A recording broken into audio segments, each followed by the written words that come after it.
Hello everyone, this game is played between Carlsen as white and Naroditsky playing as black, and this is a bullet game, so that means they only have 1 minute on the clock.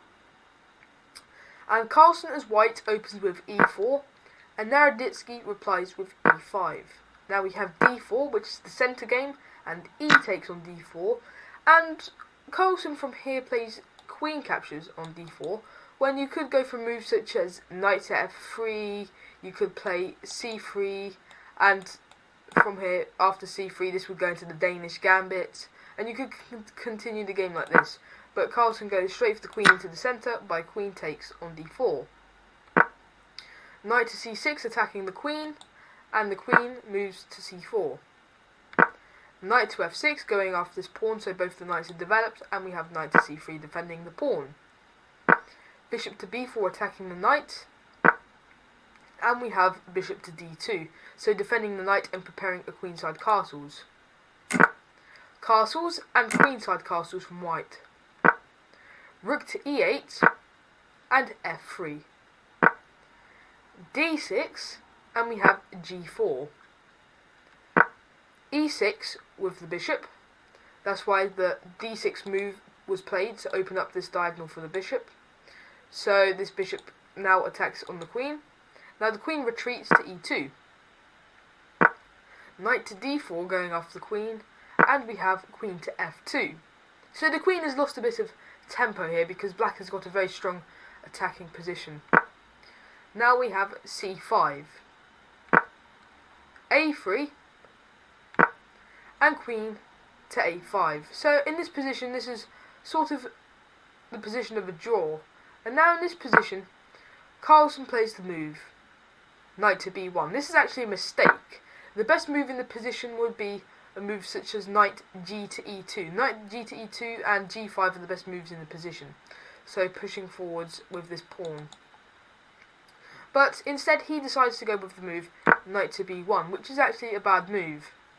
Now, what black can do, Naroditsky instantly notices this and plays bishop takes on d2, and this comes with check.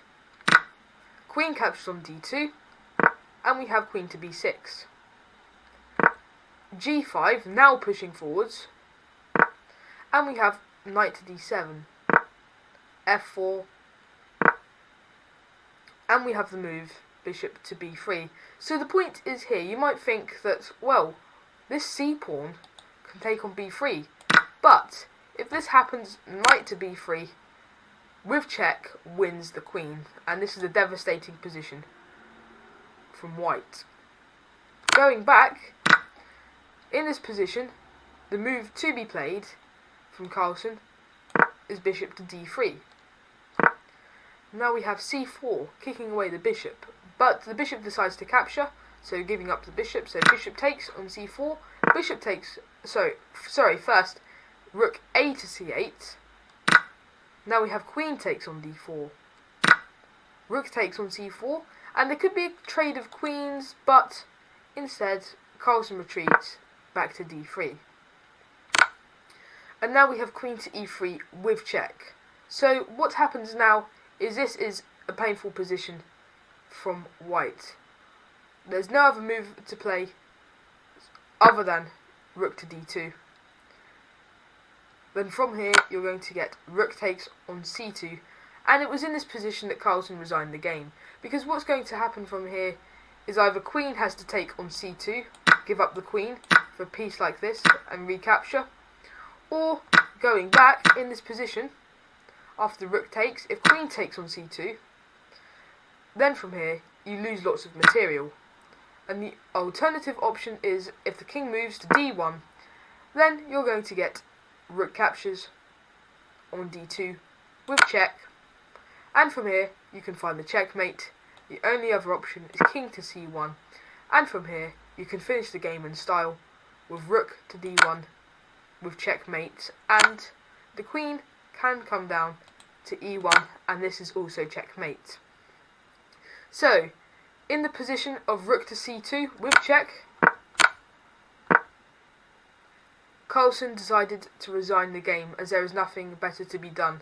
you're going to lose material, it's going to be checkmate, and you have to give up the queen. And this is just simply game over.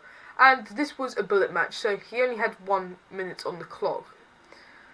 So hopefully you've enjoyed this video between Carlsen playing against Naroditsky. Please remember to like and subscribe. Thanks for watching, and see you soon.